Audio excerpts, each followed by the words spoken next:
சிறுத்தை சிவா இயக்கத்தில் நடிகர்களான Surya, Disha Pathani, Bobby Deol, Karthik, KS Ravikumar, Yogi Babu, Redin Kingsley, Natarajan, Kovai Sarala மற்றும் பலர் நடிச்சிருக்கிற படம் தான் கங்குவா.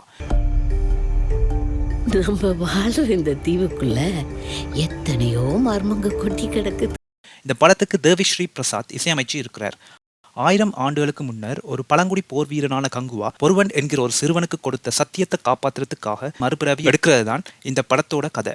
கங்குவா 2 பாகங்களாக வெளியிடப்படுறதால படத்தோட மீதி கதை 2ஆம் பாகத்தில் தொடரும்னு எதிர்பார்க்கப்படுது. 5 தீவு கொண்ட பகுதிகளில் பெருமாச்சி எனும் தீவில் வாழ்றாங்க கங்குவாவும் அவர் சார்ந்த பூர்வீக மக்கள். 5 தீவுகள்லேயே வாழ்ற மக்கள்லேயே பெருமாச்சி தீவில் வாழ்றவங்க தான் ரொம்பவும் பலசாலியாக கருதப்படுறாங்க. அவங்கள அழிக்க நினைக்கிற ரோமானியர்களுக்கு உறுதுணையா இருக்கிறாங்க மற்றைய தீவு வாசிகள். தன்னோட மக்கள் எதிரி படைகள் கிட்ட இருந்து காப்பாற்றுறதுக்காக கங்குவா செய்யும் விடயங்கள் மெய்சிலிர்க்க வைக்கின்றது. முதல் அரை மணி நேரமும் பார்வையாளர்களுக்கு சற்று தொய்வாக காணப்பட்டாலும் அதன் பின்னரான காட்சி அமைப்பும் திரைக்கதை நகர்வும் பிரமிப்பை ஏற்படுத்தும் வகையில் அமையப்பெற்றுள்ளது. தற்போதைய கதாபாத்திரங்களையும் முன்னைய காலத்து கதாபாத்திரங்களையும் இணைக்கும் முயற்சியில் இயக்குனர் சிவாவிற்கு வெற்றி கிடைத்ததாகவே கருத முடிகின்றது. இப்படத்தினை 3Dயில் பார்வையிட ஒழுங்கு செய்தமை பொருத்தமான முடிவாகும்.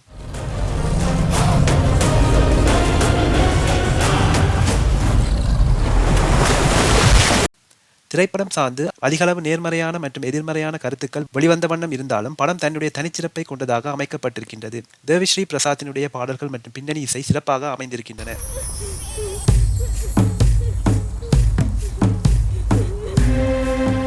குழந்தை மனசுத சாமி இருக்கிற குடில்னு பெருமாச்சின பேச்சு சா. கங்குவா திரைப்படத்திற்கு என்டர்டெய்னிங் வழங்கும் புள்ளிகள் 10க்கு 7.8.